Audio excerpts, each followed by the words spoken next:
maison, peut-être au travail ou en train de circuler, sûrement au travers de votre engin de déplacement, et vous suivez avec attention cette émission. Point d'accord, je vous dis bienvenue. Merci d'accepter de nous faire confiance pour ces quelques minutes en vue de partager avec vous une histoire qui vous permettra de découvrir la vie sous une autre facette. Je l'ai dit à l'introduction de mon propos, tant que l'on vit, on ne finira jamais d'être étonné, d'être surpris des réalités que ce monde peut contenir.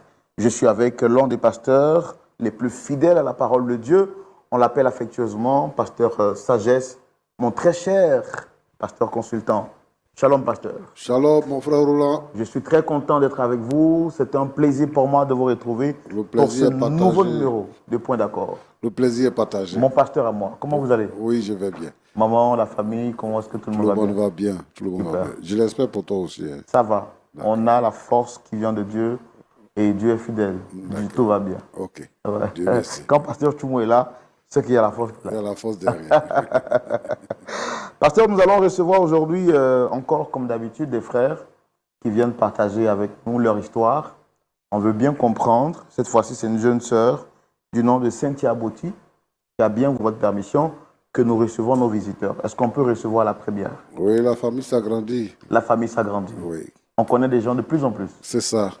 Recevons une autre des sœurs, une autre de nos sœurs, la sœur Cynthia Botti.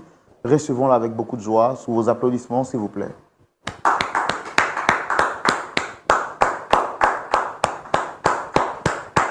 Des ovations bien nourries pour recevoir notre sœur. Shalom, installez-vous. Soyez les bienvenus. Merci, frère.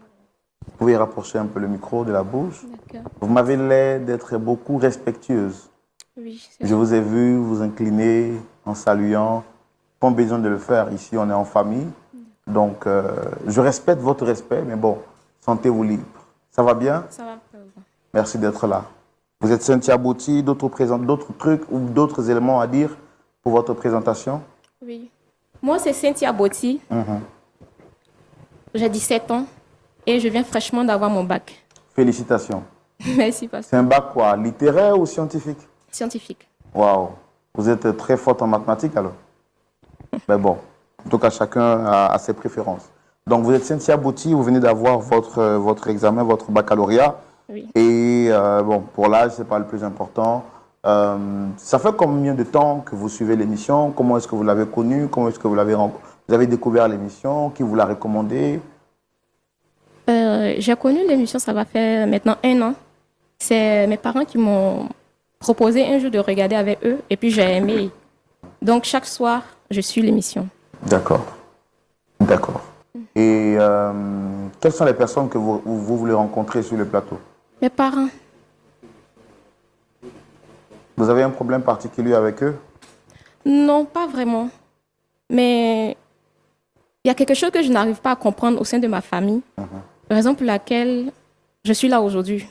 Vu qu'ici, il y a toujours une solution à les problèmes et que je suis aussi chrétienne, croyante, c'est pourquoi je suis là aujourd'hui, pour que vous puissiez m'aider, quoi. Avez-vous essayé d'autres moyens en dehors de la télévision qui n'ont pas abouti? Oui. J'en ai parlé à mes parents qui m'ont toujours conseillé d'attendre, ils me font toujours patienter quand j'essaie d'aborder le sujet avec eux. D'accord. Alors nous, on veut savoir quel est le problème qu'il y a avec vos parents. Ce sera dans la rubrique Le Grand Déballage. Avec votre permission, on va y aller maintenant. Super. On y va pour le grand déballage.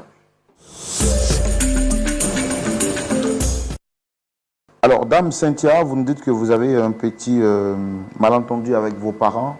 Oui. Ce sont vos parents biologiques ou adoptifs? Biologique. Vos parents biologiques. Oui. Quel est le problème avec vos parents? Au fait, je suis née dans une famille chrétienne, très croyante. Mon père est vraiment dévoué dans notre église, ma mère aussi. Et en grandissant, j'ai vu que mes parents n'étaient pas mariés légalement, en fait. Or, ce n'est pas ce que la Bible nous demande de faire. Ils ont fait la dot quand j'étais petite. Et quand j'ai eu à peu près 10, 11 ans, je me suis approchée de mon papa pour lui demander, papa, mais pourquoi toi et maman, vous ne vous mariez pas? Parce que c'est mon rêve, en fait, d'attraper la traîne de ma maman rentrant dans l'église. J'ai toujours rêvé de ça. Mon papa m'a dit que ça va venir que de patienter. Qu'on ne fait pas les choses à la hâte. Je suis encore une petite fille, je vais comprendre au fur des années. J'ai dit, ok, c'est bon. 3 ans plus tard, je vois toujours rien. Je vais encore vers mon papa pour lui demander, mais papa, qu'est-ce qui se passe? Pourquoi est-ce que toi et maman, vous ne vous mariez pas? Il a dit qu'il voyage beaucoup, qu'il a trop de trucs à faire, que ça ne passe pas, que de patienter. Et après, je suis allée voir ma maman pour lui poser la même question. Ma maman me dit que non. Si papa a dit d'attendre, tu dois attendre parce que c'est pas à moi de lui demander en mariage. Donc, j'ai dit OK. Et comme je suis chrétienne, je mets en prière et j'ai même sollicité mon pasteur de m'aider en prière pour que mes parents puissent se marier. Parce que même à l'église, mon papa est beaucoup dévoué. Il a même acheté la voiture à notre pasteur.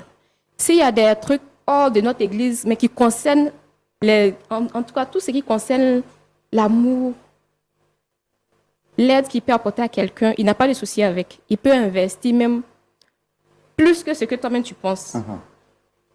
Donc, j'ai prié avec le pasteur, il m'a aidé aussi en prière. Et il y a de cela 2 mois, mon papa m'annonce qu'ils vont enfin se marier. Enfin. C'était un ouf de soulagement pour vous. Bien sûr.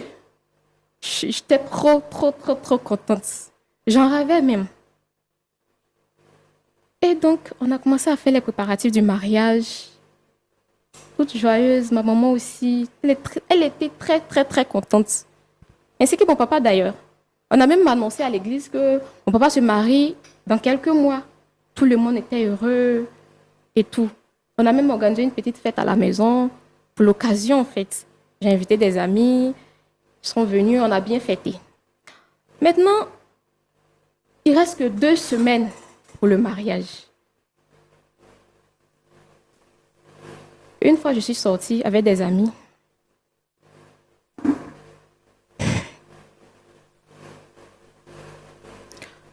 Au retour, je trouve maman en train de pleurer. Papa aussi ne tient pas en place.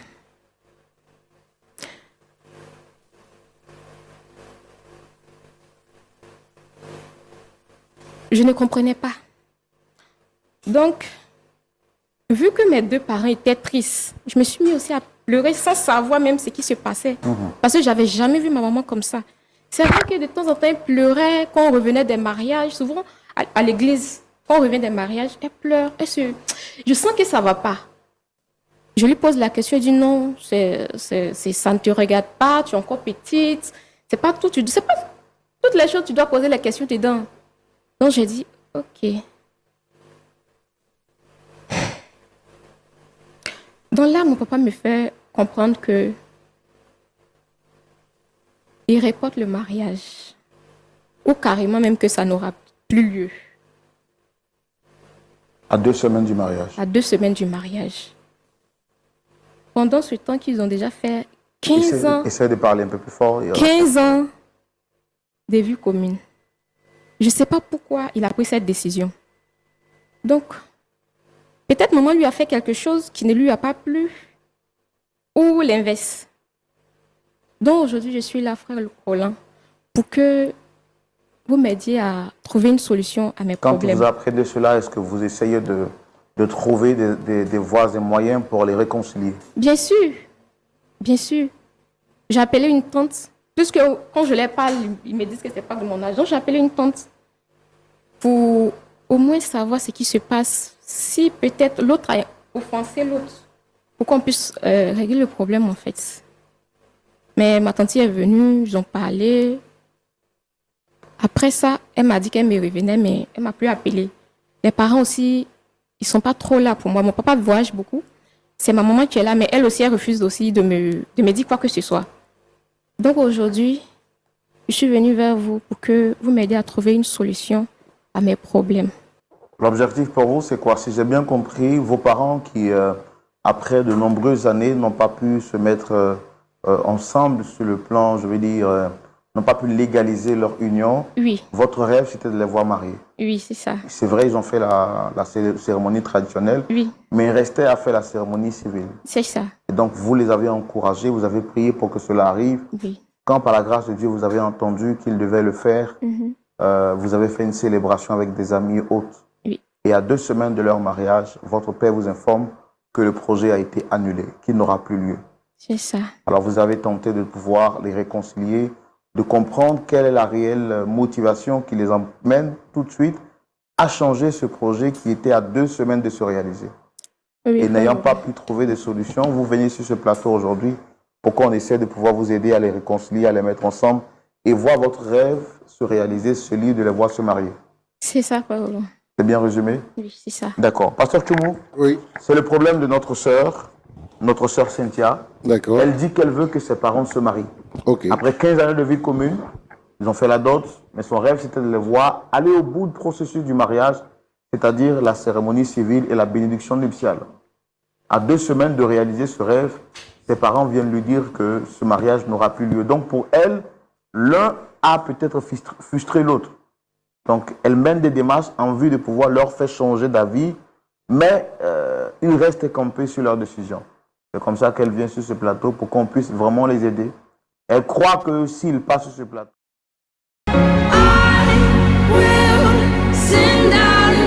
Avec la grâce de Dieu, oui, ça va se passer. avec la grâce de Dieu, ça va se passer. Nous recevons donc les parents de notre sœur Cynthia, Monsieur Jean Botti et Dame Elisabeth Botti. On les reçoit sous vos applaudissements, s'il vous plaît.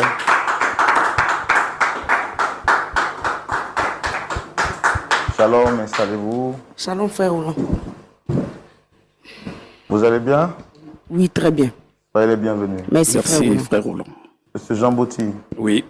vous avez une barbe bien blanche. Ah oui. J'aime bien ça, en fait. Merci. Une merci. barbe grisonnante. Oui. Merci d'être là. Madame Botti, ça va bien? Oui, ça va très bien, frère Roland. Bon. Dame Elisabeth, ce que vous m'avez dit. Et Oui, monsieur, c'est monsieur ça. Jean Botti. Monsieur Jean Bouty, c'est ça. Voilà. Oui. Alors, je suis Roland Sambo, présentateur de l'émission. Vous avez le pasteur Jean-Yves Tchoumou qui est là. Oui. On n'est pas seul sur ce plateau. Vous pouvez remarquer la présence d'une quatrième. Je voudrais vous demander d'abord, vous, est-ce que vous la reconnaissez? Oui, je la reconnais très bien. C'est ma fille adorée. Votre fille, comment? Adorée. Puisqu'elle est l'unique fille qu'on a eue. Ok. C'est notre unique enfant. D'accord, Voilà. d'accord, super. Madame, vous Oui, oui, comme il a dit là, c'est notre fille. Notre fille qu'on aime de tout notre cœur. D'accord. Alors, elle a souhaité vous rencontrer.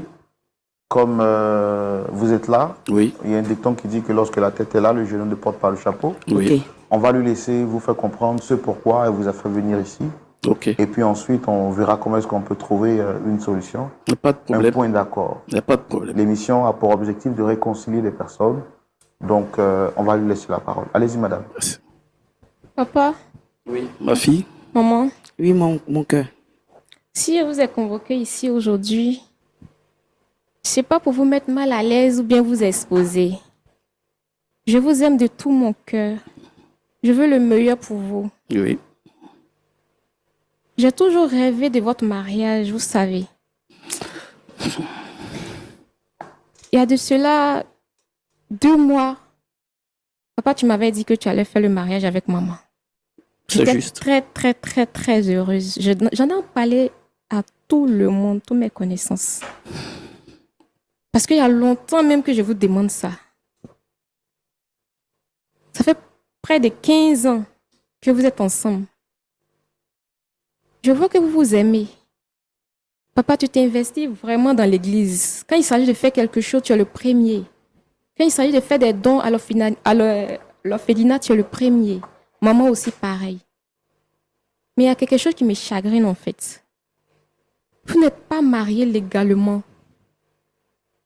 La Bible dit l'homme quittera son père et sa mère et s'attachera à une seule femme. Les deux formeront une seule chair. Mais là, vous n'êtes pas encore mariés.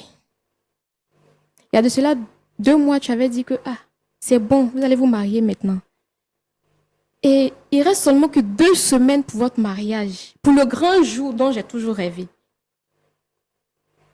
Tu m'annonces encore que non, c'est pas possible. Vous ne pouvez pas vous marier. Moi, je ne comprends plus rien dans cette histoire.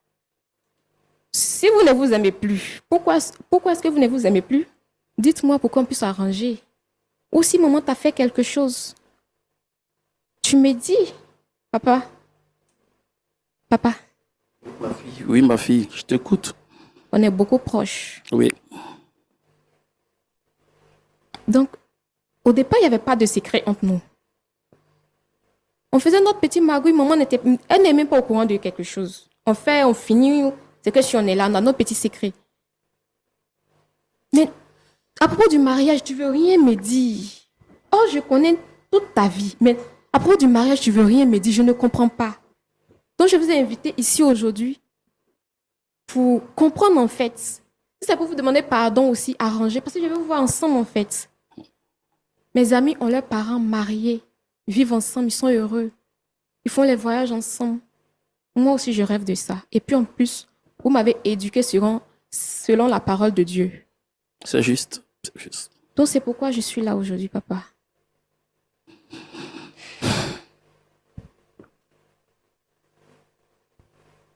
Ma fille, Oui, papa. c'est dur, mais il faut que je parle. Je t'écoute, papa. Tout d'abord, je vais me présenter.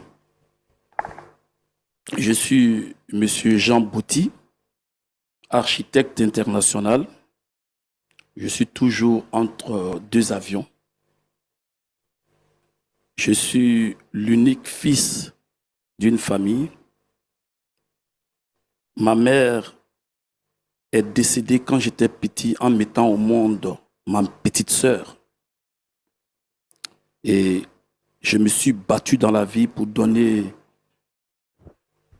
de l'aisance à mon père qui est resté, pour l'enlever de la pauvreté et faire bénéficier aussi tous ceux qui sont autour de moi, parce que ma mère n'a pas eu la chance de bénéficier de ce que j'ai eu après. Mais l'histoire que je vais vous raconter ce soir est une histoire que j'étais en train de chercher à oublier.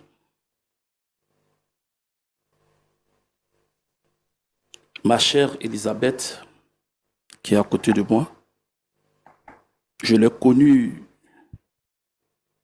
pendant un de mes vols pour aller travailler quelque part en Europe. Elle était hôtesse de l'air quand je l'ai rencontrée. Elle a été vraiment serviable avec moi le premier jour où je l'ai vue. Ça a été un coup de foudre. Parce que la manière elle m'a pris dans l'avion, vraiment, ça m'a touché. Et j'ai gardé son contact. Après mon voyage, je suis rentré au pays et j'ai renoué avec elle. On a commencé à se voir et ça a été un amour fou entre elle et moi. Vraiment, je l'aime et je l'aimerai toujours. 2 ans après nos relations, elle m'a annoncé qu'elle attendait de moi un enfant. Et étant un bon chrétien, je me suis dit que je ne pouvais pas la laisser dehors, il fallait que je vive avec elle, je la fasse entrer dans ma vie. C'est ainsi que je l'ai fait venir. Mais vu que je suis quelqu'un de très occupé, j'ai pris le temps de m'organiser afin que je puisse faire les cérémonies comme il le fallait. Donc 7 ans après notre rencontre, j'ai fait la cérémonie de dot et ça s'est bien passé. Elle et moi, on a décidé qu'on allait faire le mariage civil, mais il fallait qu'on se donnait le temps puisque je ne suis presque pas là.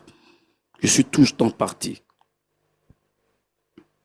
Et vu l'insistance de ma fille, qui à tout moment me rappelait que le plus gros cadeau que je pouvais lui faire, c'était d'épouser sa mère de prendre sa mère dans un mariage civil.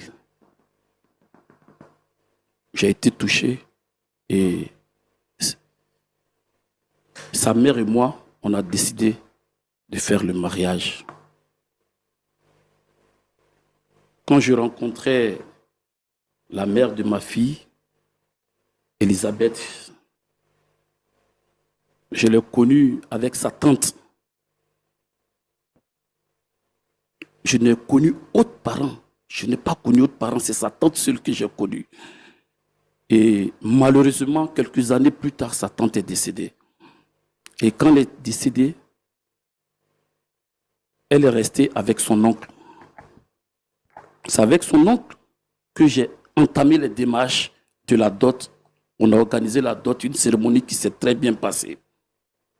Et c'est avec lui maintenant que j'ai décidé de faire les démarches pour le mariage civil.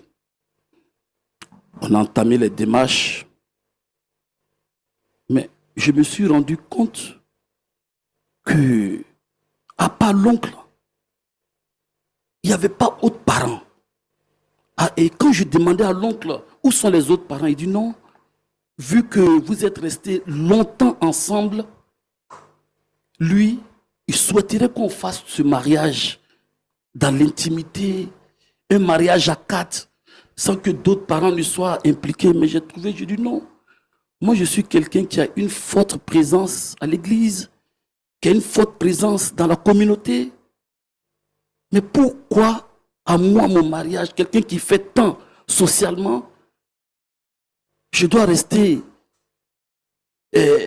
à l'écart des autres parents? Ça a commencé à travailler ma tête. J'ai commencé à faire mes investigations, à chercher. Et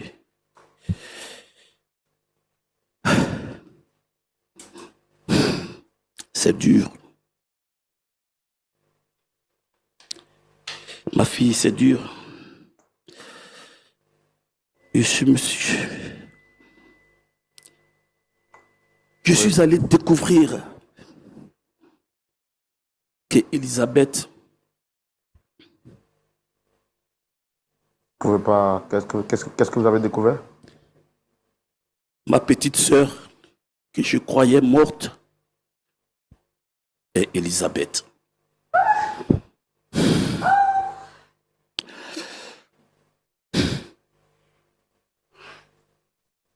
Calme-toi, ma fille. Calme-toi. 15 ans, 17 ans de vie commune. Papa, tu dis quoi? Ma fille, c'est dur à accepter, mais c'est une réalité.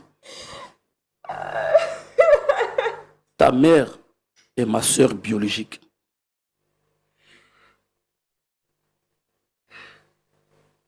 Au début, je ne savais pas comment annoncer cette nouvelle à ma femme, à ta mère. J'ai eu recours à des gens. Et vraiment, c'est dur.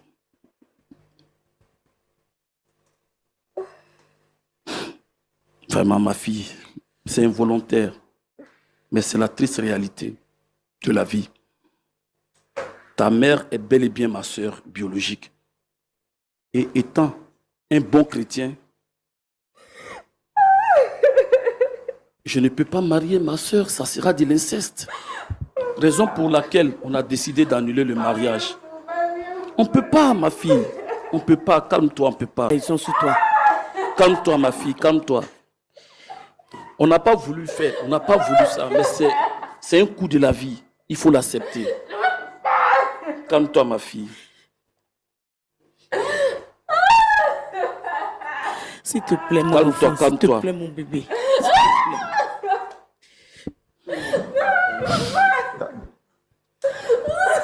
Calmez-vous, s'il vous plaît. Cynthia, il faudra faire l'effort d'être forte. Ma fille, calme-toi, calme-toi. Il faudra faire l'effort d'être forte, Cynthia. C'est involontaire. On ne peut pas faire autrement, mon enfant. Ma fille, comprends-nous, s'il te plaît. Comprends-nous. Papa, même ceux qui tuent là, Dieu pardonne. Même ceux qui tuent là, Dieu pardonne. Non, mais Depuis, on ne le fais ça, savait ça pas. sera attirer la On ne le malédiction savait sur ta pas. vie. Aujourd'hui, si on le fait, c'est de l'inceste. Tu S'il connais te ma plaît, foi comprends-nous, religieuse. Tu connais comprends-nous, ma s'il foi te plaît. religieuse. Comprends-nous, s'il te plaît. Calme-toi, ma fille, Calme-toi. calme-toi. Et accepte. Cynthia, il faudra faire l'effort de vous rasseoir, s'il vous plaît. Je comprends que le choc soit énorme, soit fort pour vous.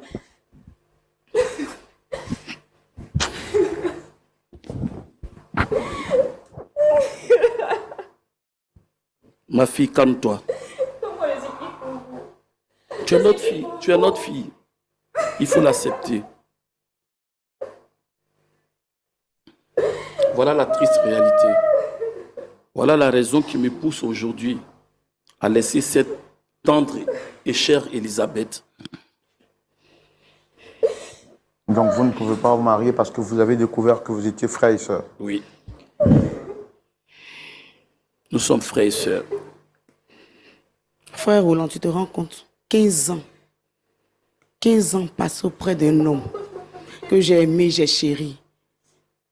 Et aujourd'hui, c'est comme si j'avais perdu la moitié de ma vie. Mais je suis obligée de faire avec. Ça fait mal. Ça fait mal. La première fois qu'il est venu m'annoncer, même, je pensais au début que c'était une blague.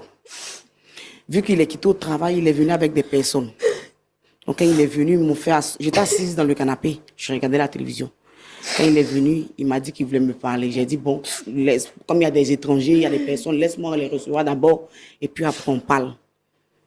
Mais vu l'air qu'ils avaient tous, j'ai senti qu'il y avait quelque chose. Mais je me suis dit quoi, peut-être que c'était un problème au travail, peut-être que c'était un décès qu'on voulait m'annoncer. Je n'ai pas pensé même à cette histoire. Et après, ils ont essayé d'abord de me parler gentiment, essayer de me calmer. Au début, je ne prenais pas l'histoire au sérieux. Quand ils m'ont annoncé, j'ai commencé à rire. J'ai ri bêtement même, parce que je ne prenais pas l'histoire au sérieux. Et c'est quand mon oncle a pris son air sérieux que j'ai vu vraiment que c'était du sérieux. Mais j'étais dévastée. J'ai fait 2 jours dehors sans rentrer à la maison. 2 jours, je marchais comme ça dans la rue. Je pleurais, je marchais comme ça. Je marchais. C'est vrai que j'ai ma communauté, mais je ne suis pas partie directement chez moi. Je suis rentrée dans une église. Je me suis couchée à même le sol.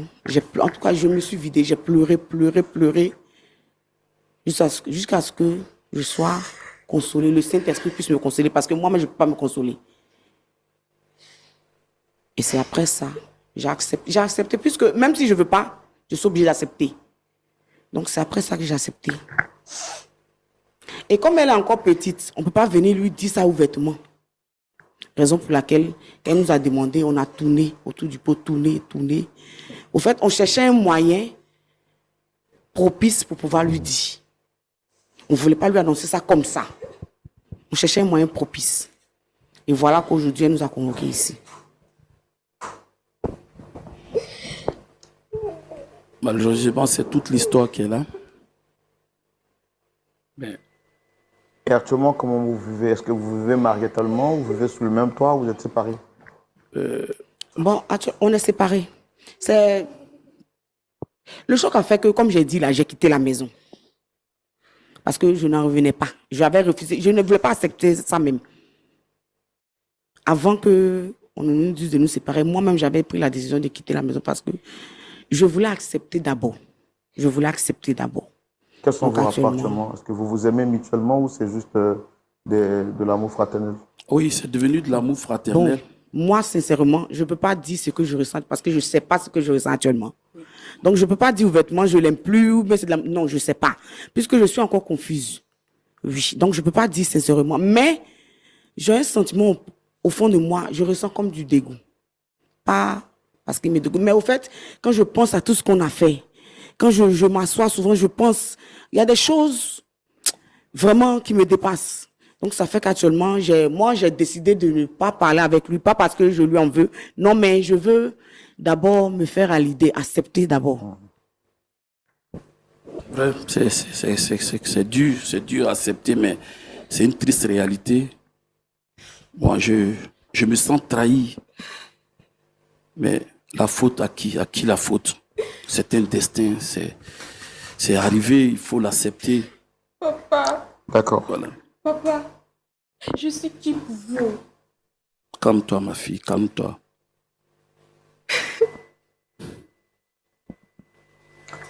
Ok. Pasteur Jumo, Oui, mon frère Roland. les surprises ne finissent jamais. Oui, hein. Chaque jour, quand on dort, quand on se réveille, Il y a un nouveau il dossier. y a un nouveau dossier. Ben voici le dossier du soir. Cynthia est venue sur ce plateau plaider pour qu'on aide ses parents à repartir à de meilleurs sentiments parce qu'elle veut les voir se marier. Et ce soir qu'elle va apprendre sur ce plateau que celles qu'elle considère être ses parents sont en réalité des frères. C'est la raison pour laquelle ils ont décidé d'abréger leur décision de mariage et de rester ensemble comme ça, parce que pour eux, ce serait de commettre l'inceste que de se marier. Pasteur, Cynthia est dévastée, les parents le sont aussi, et moi-même je suis dévasté. Mais que nous dit la parole de Dieu? Ce sera dans la rubrique à la loupe de la parole. Merci, Pasteur Tchoumou. Nous sommes avec vous dans la rubrique à la loupe de la parole. Que nous dit la parole de Dieu, Pasteur? Merci Roland. Merci beaucoup. Quand même, j'ai quelques interrogations. Vous êtes venu nous dire que vous êtes frères et sœurs.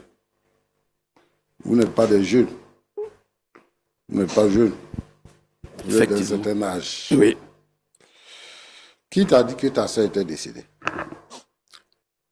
Ma soeur est décédée quand j'étais petit. C'est mon père qui me... Mais j'étais là, mais j'étais petit. Ma soeur, ce qu'on m'a dit quand j'étais petit, ma soeur est décédée quand ma mère la mettait au monde. Ça veut dire que ma mère a fait un mort-né et elle-même elle est décédée pendant l'accouchement. Et maintenant, qui t'a dit que c'est ta sœur? C'est là que c'est ta sœur. Voilà. Comme je vous l'ai dit, j'ai fait des investigations. Et la tante d'Elisabeth, qui était la sœur de ma mère, et elle avait laissé des papiers. Et pendant que je fouillais un jour, je suis tombé sur un vieil album et j'ai vu la photo de ma mère avec une jeune fille, un bébé. Quand je dis ma mère, je vais parler plutôt de ma tante. Et cette photo, il y avait aussi mon père qui était dedans. J'ai posé la question, quel est le rapport de ma tante avec cette petite fille et mon père? C'est là on m'a expliqué que la petite fille, c'est Elisabeth, et qu'elle a été élevée par ma tante. Donc c'est une histoire qu'on me cachait. Bon, je ne sais pas pour quelle cause, mais vraiment c'est dur à comprendre, mais vraiment je ne sais pas ce qui s'est réellement passé. Bon, Roland, Pasteur? ça c'est une équation qui est difficile à résoudre. Je veux dire quelque chose aux deux d'abord, avant de m'adresser à ma fille là. En fait, c'est bien de connaître la parole de Dieu et d'obéir à la parole de Dieu. Quand on prend des raccourcis, on arrive toujours à des mauvais résultats. Boti a dit que il est chrétien. Quand sa fille est venue, elle nous a dit ici que son père est chrétien et qu'elle a vanté un peu ce que son père fait. La Bible nous recommande, nous les chrétiens, de faire le mariage avant d'avoir des rapports sexuels. C'est pour éviter ce genre de problème. Mais quand on a les rapports sexuels avant, maintenant là, Vous avez presque 20 ans ensemble. Vous vivez ensemble près de 20. Votre fille a 17 ans. Elle se sent heureuse. Madame aussi se sent vraiment heureuse, épanouie dans son foyer. Et vous venez nous dire que vous êtes frères et sœurs. Bon, en fait, moi, je vais peut-être revenir là-dessus, mais je ne comprends pas. Si maintenant vous acceptez que vous êtes frères et sœurs, là, vous avez fait faire de 20 ans ensemble. Comment vous expliquez ça? Comment vous gérez ça? Et là, c'était involontaire. On n'a pas décidé de faire 20 ans ensemble, sachant que nous étions frères et sœurs. Ça, c'est la force de la vie. C'est arrivé aujourd'hui, la meilleure manière de corriger ça, c'est d'annuler le mariage qu'on avait prévu et de se séparer. C'est tout. Bon, c'est toi qui décides ou bien c'est vous deux qui décidez ça? C'est On nous a deux qui décidé. avons décidé. De commun accord.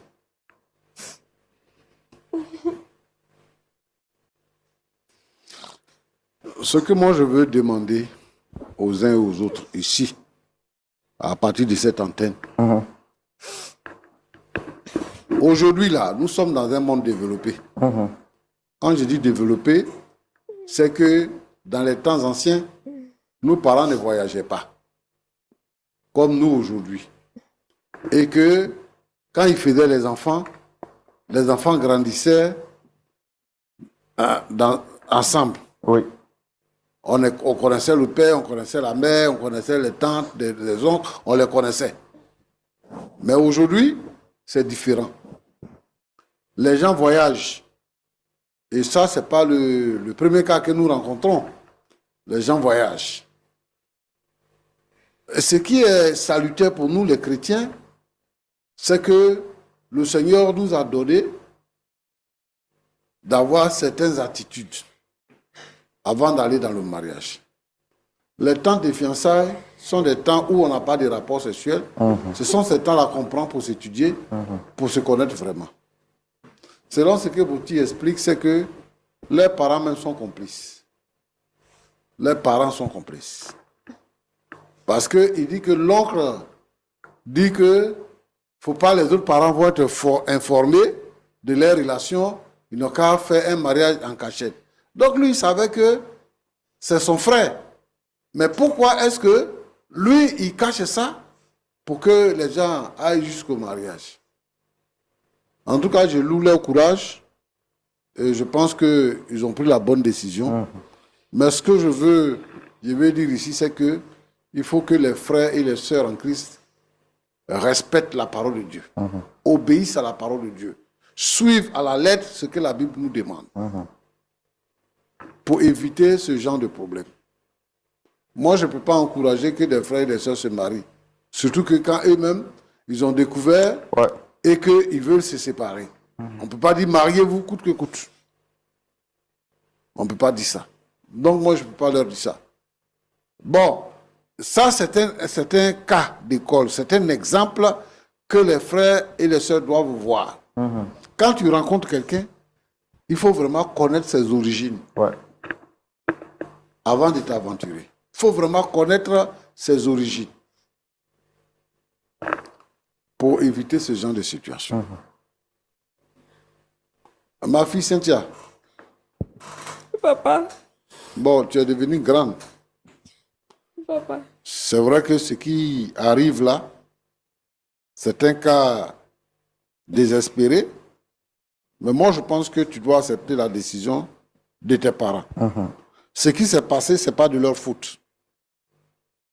Mais c'est une situation qui est arrivée dans la vie. Dans la vie, tout peut arriver.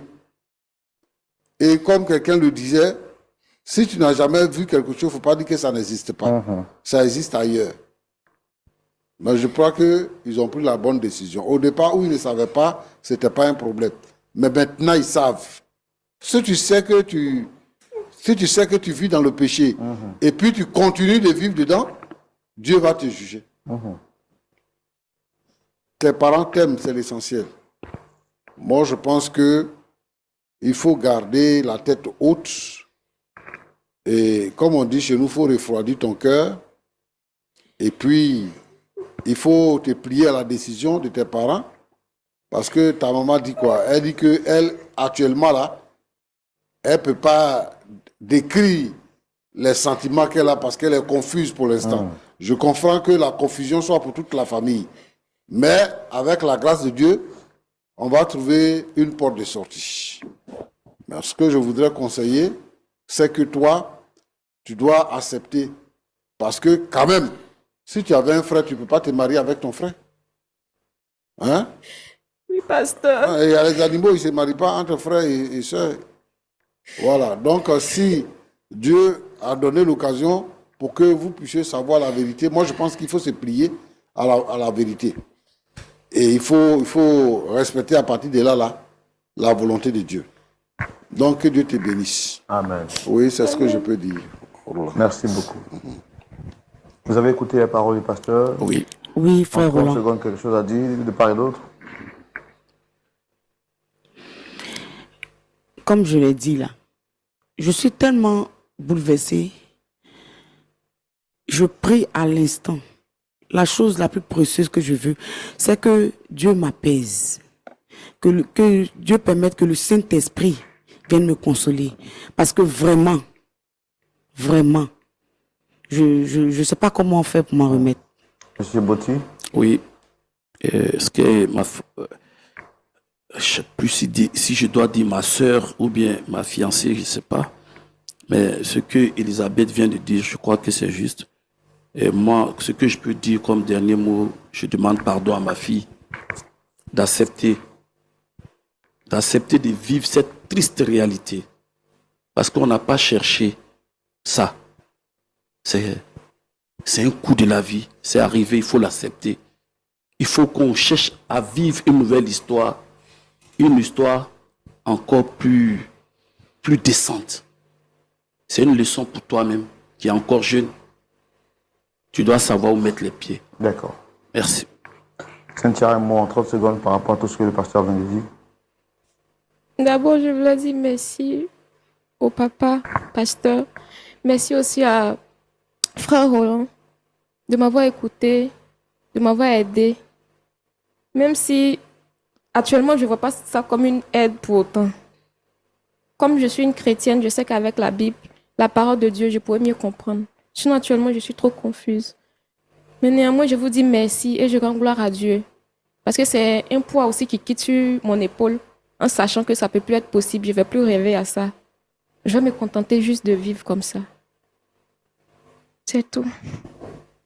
Je vais me contenter de vivre juste comme ça. C'est avec ces paroles-là de notre sœur Cynthia venue sur ce plateau dans l'optique de réconcilier ses deux parents. Mais elle va finir par apprendre sur ce plateau que ceux-ci sont frères et sœurs. Ce qui rend donc le mariage impossible et son vœu, pour ne pas dire son rêve, mission impossible. Nous allons demander au pasteur Tumo de prier pour les cœurs afin que Dieu apaise aussi bien le cœur de la fille que des parents. Pasteur, prions. Nous te prions, Seigneur notre Dieu, pour cette situation, pour la tristesse et la confusion qu'il y a. Seigneur, toi, tu sais toutes choses depuis son commencement. Je veux, Seigneur notre Dieu, que tu apportes la paix dans les cœurs, que tu apaises les uns et les autres, que tu permettes à Cynthia, à sa mère, d'accepter la situation. Et Seigneur notre Dieu, de permettre aux frères également de se surpasser. Il était pris pour toutes les familles dans lesquelles ce cas peut arriver. Que ta faveur se manifeste. Et que Seigneur notre Dieu, notre Père, tu restaures toutes ces vies-là dans le nom de Jésus. Amen. Amen. Amen. Merci beaucoup, pasteur Jean-Yves Tumo, pour cette prière. Avant de vous dire au revoir, je tiens à vous rappeler officiellement que très bientôt, vous aurez, vous,